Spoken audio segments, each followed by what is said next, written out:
Good evening बच्चों।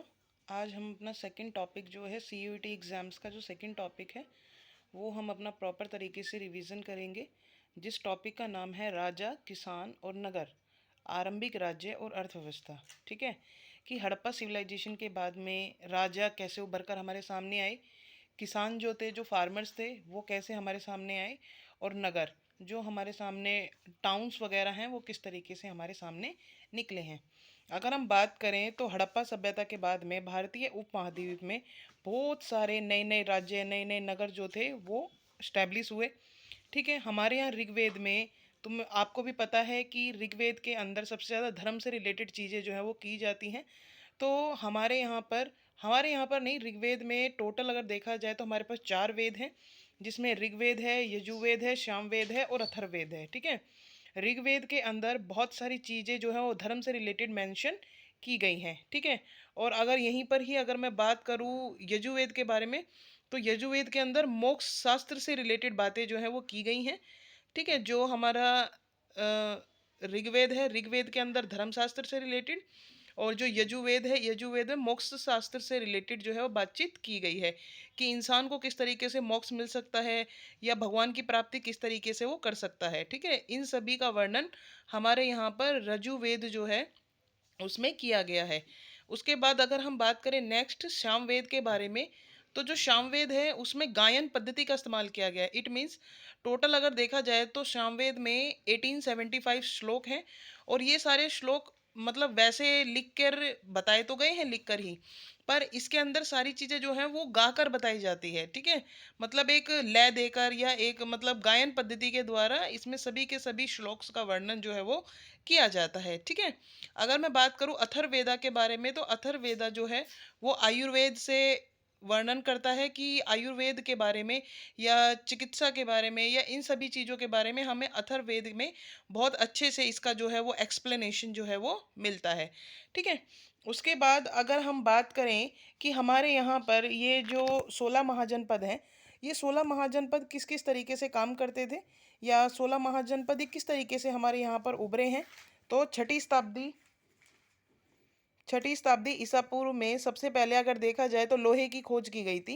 पहले लोग जो थे वो लोहे की चीज़ों का इस्तेमाल नहीं करते थे, पर 6 सेंचुरी में हमें लोहे की खोज जो मतलब लोगों ने क्या किया कि लोहे की बहुत सारी चीज़ों का इस्तेमाल करने लगे थे, लोहे की बहुत सारी चीज़ें मार्केट में अवेलेबल होने लगी थी। तो ये सभी चीज़ें जो हैं वो 6 सेंचुरी के तकरीबन जो है वो हमें मिली हैं। ठीक है, इसी टाइम पीरियड में जो बौद्ध और जैन हैं, ये भी काफ़ी ज़्यादा क्या हुए थे, मतलब इनकी उन्नति हुई थी, और हमारे यहाँ पर नए नए महाजनपद का वर्णन जो है वो हुआ था। ठीक है, और अगर मैं सबसे ज़्यादा शक्तिशाली महाजनपद की बात करूँ तो उस टाइम पे मगध था।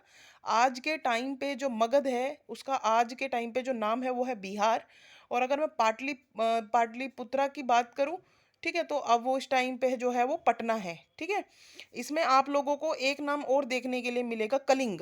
ठीक है, कलिंग जो है वो उड़ीसा का नाम था। ठीक है, जिसमें अशोका ने जो कलिंगा का वॉर था 261 ईसा पूर्व में हुआ था। ठीक है, जिसमें काफ़ी ज़्यादा खून बहाया गया था, उसके बारे में मैं आप लोगों को आगे पढ़ाऊंगी कि मौर्य डायनेस्टी में जो अशोक था वो किस तरीके से मतलब उसने किस तरीके से राज्य को संभाला है, किस तरीके से उसने जो है वो काम किया है। ठीक है, आगे हम यहाँ पर 16 महाजनपदों के बारे में पढ़ते हैं, जिसमें बहुत सारे नाम हैं। वज्जी है, मगध है, कौशल है, कुरु है, पांचाल है, गांधार है, अवनति है, बहुत सारे महाजनपद थे। ठीक है, और इसमें से कुछ जो महाजनपद गणराज्य थे उनके नाम है वज्जी, मगध और कौशल। ठीक है, यहाँ पर जितने भी राज्य थे वो सब संघों में थे, गण में थे। ठीक है, गण और संघ मतलब समूह में काम करते थे, समूह की शासन पद्धति जो थी वहाँ पर काम करती थी। अगर मैं अब मगध की बात करूँ तो मगध में सबसे ज़्यादा क्या पॉपुलर था, मगध जो था वो दो आब के बीच था। दो आब बोले तो दो नदियों के बीच था, और दो नदियों के बीच होने के बावजूद जो नदी थी वो अपने साथ बहुत सारी उपजाऊ मिट्टी बहाकर लेकर आती थी। इसी कारण यहाँ पर जो मतलब अगर मैं खेती बाड़ी की बात करूँ या एग्रीकल्चर की बात करूँ, तो यहाँ पर जो एग्रीकल्चर था वो बहुत अच्छा था, बहुत अच्छी यूनिक पद्धति में था। ठीक है, उसके बाद अगर मैं बात करती हूँ कि यहाँ पर राजाओं महाराजाओं का शासन कैसा रहा है, तो यहाँ पर बहुत लंबे समय तक राजाओं महाराजाओं का शासन रहा है। ठीक है। और ऐसा कहा जाता है कि नालंदा यूनिवर्सिटी भी सबसे पहले यहीं पर ही स्टैब्लिश हुई थी और पूरे वर्ल्ड की पहली यूनिवर्सिटी थी, ऐसा कहा जाता है। जिसको बख्तियार काके ने खराब कर दिया था, उसको जला दिया था, राख कर दिया था, और आज भी उसके कुछ कुछ अवशेष हमें बिहार में जो नालंदा यूनिवर्सिटी के अवशेष हैं वो हमें देखने के लिए मिलते हैं। ठीक है। और अगर मैं बात करूं यहाँ पर बिंबिसार या अजातशत्रु या महापद्मनंद जो थे, ये काफ़ी अच्छे अच्छे राजा रहे हैं जिन्होंने मगध साम्राज्य में अपना शासन जो है वो किया है। ठीक है। अगर मैं बात करूं मौर्य साम्राज्य के बारे में, तो मौर्य साम्राज्य में जो हमारा चंद्रगुप्त मौर्य था, चंद्रगुप्त मौर्य के जो गुरु थे उनका नाम था कौटिल्य। ठीक है। और कौटिल्य को चाणक्य भी कहा जाता था। चाणक्य के बारे में आप लोगों ने बहुत अच्छे से जो है वो सुना हुआ है। ठीक है। क्योंकि चाणक्य ने एक बहुत ही प्रसिद्ध बुक भी लिखी थी जिसे हम अर्थशास्त्र कहते हैं, यानी हमारी जो इकोनॉमी है। ठीक है। हमारी इकोनॉमी को चाणक्य ने लिखा था और उसको आज भी लोग फॉलो करते हैं। ठीक है। उसके बाद यहाँ पर अगर हम मौर्य साम्राज्य के बारे में बात करें, तो मौर्य साम्राज्य को चंद्रगुप्त मौर्य ने महापद्मनंद को परास्त करके या उसको हरा करके 321 में मौर्य डायनेस्टी को जो था वो क्या किया था, स्टैब्लिश किया था।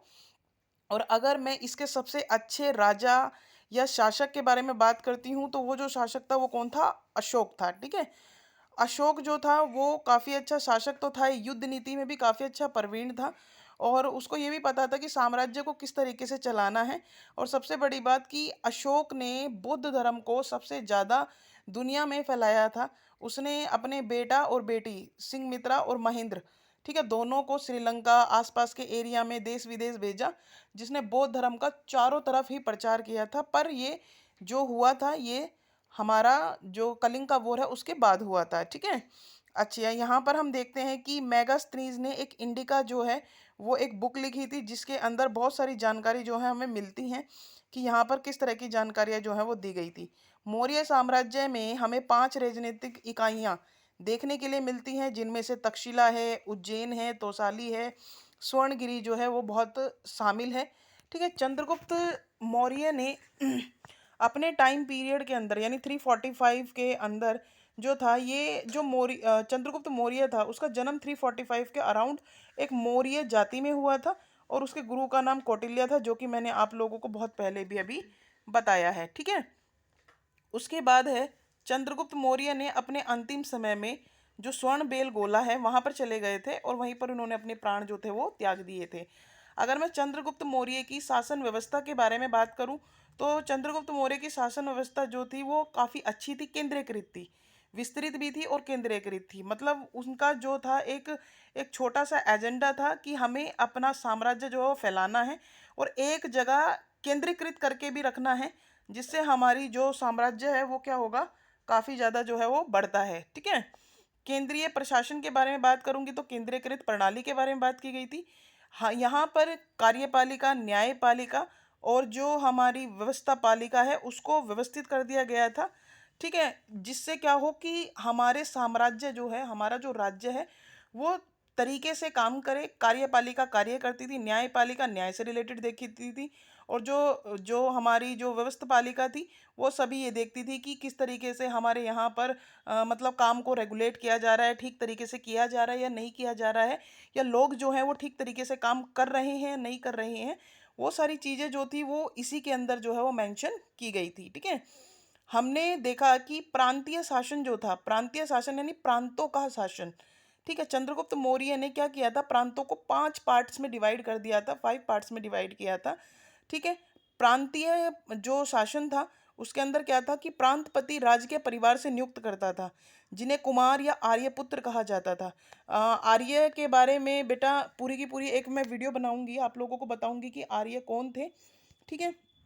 आर्य जो थे, आर्यों को कहा जाता है कि आर्य 1500 समथिंग जो थे वो इंडिया में आए थे। ठीक है। और उनका जो आने का मेन बेसिक रीज़न था, ऐसा कहा जाता है कि युद्ध के कारण शायद आर्य जो थे वो इंडिया में आए थे। यहाँ पर उन्होंने आकर के बहुत सारी चीज़ें जो थी वो बसाई थी। ठीक है। यहाँ पर उन्होंने जो आर्य है, आर्य वर्ड का मतलब होता है कि आर्य मतलब सबसे बुद्धिमान व्यक्ति थे, ऐसा कहा जाता है। ठीक है। और आज भी हमें भी आर्यों की ही पद्धति दी जाती है। अगर आप अदर कंट्रीज़ में जाएंगे तो इंडियंस होने के साथ साथ आप आर्य बोलेंगे तो आपको ये नहीं सोचेंगे कि भाई आप आर्य हैं या इस वर्ड का हम मतलब नहीं जानते। ऐसा कुछ नहीं है, उन लोगों को मालूम है कि आर्य जो था वो कौन थे, ठीक है। तो आर्यों के बारे में भी यहाँ पर बताया गया है। और मौर्य साम्राज्य को कई तरह के प्रांतों में, कई तरह के मंडलों में बांट दिया गया था और वहाँ पर उतने ही लोगों को काम दिया गया था जिससे हमारा साम्राज्य या प्रांत जो था वो तरीके से काम कर सके, ठीक है।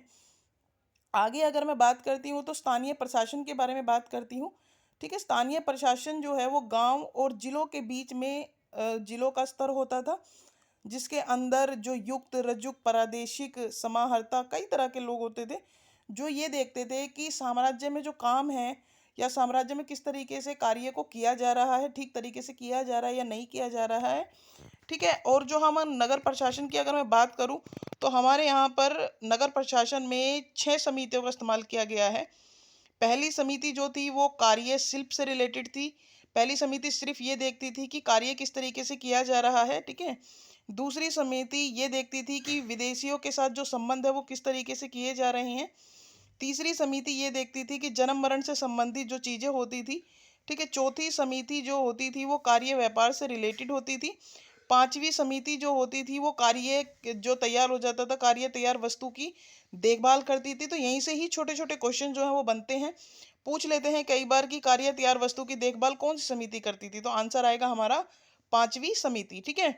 अगर मैं छठी समिति की बात करूं तो ये कार्य बिक्री दर वसूलता था, ठीक है। तो ये समिति प्रॉपर रेगुलेट की गई है। मैंने आप लोगों को जो CUET एग्जाम्स का जो सेकंड टॉपिक है राजा, किसान और नगर के बारे में बताया, उससे पहले की जो मैंने वीडियो एक डाली थी उसमें मैंने हड़प्पा सिविलाइजेशन के बारे में बताया था कि हड़प्पा सिविलाइजेशन जो थी वो क्या थी, ठीक है। इसके बाद जो मैंने इसमें आप लोगों को एक्सप्लेन किया, हड़प्पा के बाद में कई तरह के नगर उभर करके सामने आए थे। फर्स्ट टॉपिक इसमें ये इंपॉर्टेंट है। दूसरा इसमें है कि हमारे यहाँ पर 16 महाजनपद उभरे थे और उन सभी में उभरने के बावजूद सबसे ज़्यादा जो था वो क्या था, मगध काफ़ी ज़्यादा अच्छा एक साम्राज्य था। क्योंकि मगध उस टाइम पे काफ़ी ज़्यादा पॉपुलर था, बिकॉज क्योंकि यहाँ पर ज़मीनें काफ़ी ज़्यादा उपजाऊ थी, खेती बाड़ी बहुत ज़्यादा अच्छे तरीके से होती थी और लोग काफ़ी अच्छे तरीके से क्या थे, स्टैब्लिश थे, ठीक है। उसके बाद अगर मैं बात करूँ तो यहाँ पर मौर्य डायनेस्टी को भी स्टैब्लिश किया गया था, जिसको किसने किया था, चंद्रगुप्त मौर्य ने किया था। उनके गुरु का नाम क्या था, चाणक्य। चाणक्य ने किस बुक को लिखा था, अर्थशास्त्र को, ठीक है। अगर यहाँ पे पूछ लेता है कि चंद्रगुप्त मौर्य का जो जन्म है वो कब हुआ था, 345 ईसा पूर्व में हुआ था, ठीक है।